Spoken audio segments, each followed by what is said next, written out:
what is a colon link selector? Well, a colon link selector is CSS selector that we can use to select anchor element or link that is in unvisited state and apply CSS styles on it. Anchor element or link is in unvisited state if user is not hovering on that link at the moment, if user is not clicking on that link at the moment, and if user didn't click on that link before.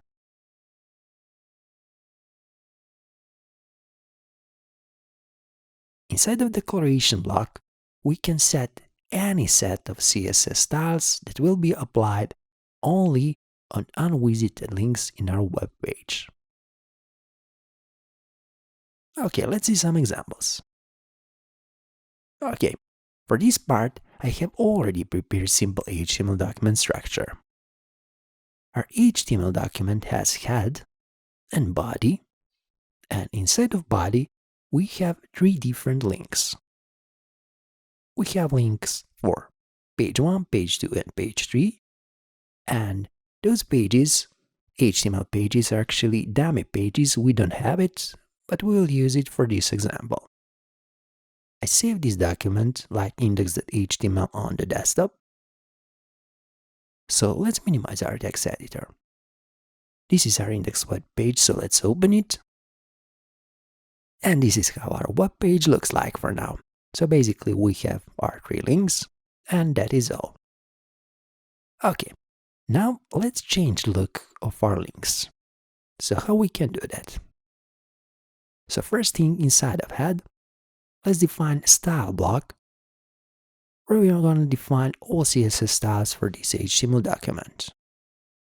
Now let's set a colon link and let's define declaration block.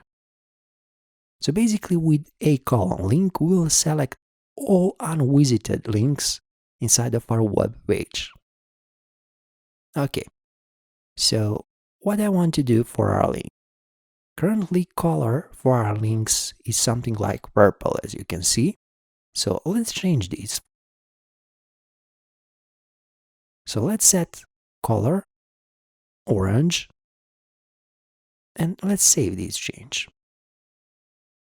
Okay, let's go back in our web browser and let's refresh it. So as you can see, now we have orange color for our unvisited links. So next step that could be, let's remove this underline from text. So how we can do that? We can use text decoration CSS property with value none. Let's save this change. Okay, let's go back in our web browser and let's refresh it. So as you can see, we have removed underline for our links. Also, we can set background color for our links. For example, we can set background color to be, let's say, black. Okay, let's save this. So now when we refresh our web page, you can see that our links have black background color now. Okay, so this is basically how we can use a colon link selector to select unvisited links from our web page and to apply CSS styles on it. So feel free to play around with this. Thanks for watching this tutorial, and I hope this was helpful to you. If you like our work, please become our Patreon or simply donate or PayPal. Please remember, even little from you means a lot for us. You can follow us on our Twitter and Instagram profiles, and please don't forget to subscribe on our YouTube channel, because on our YouTube channel, knowledge is waiting for you.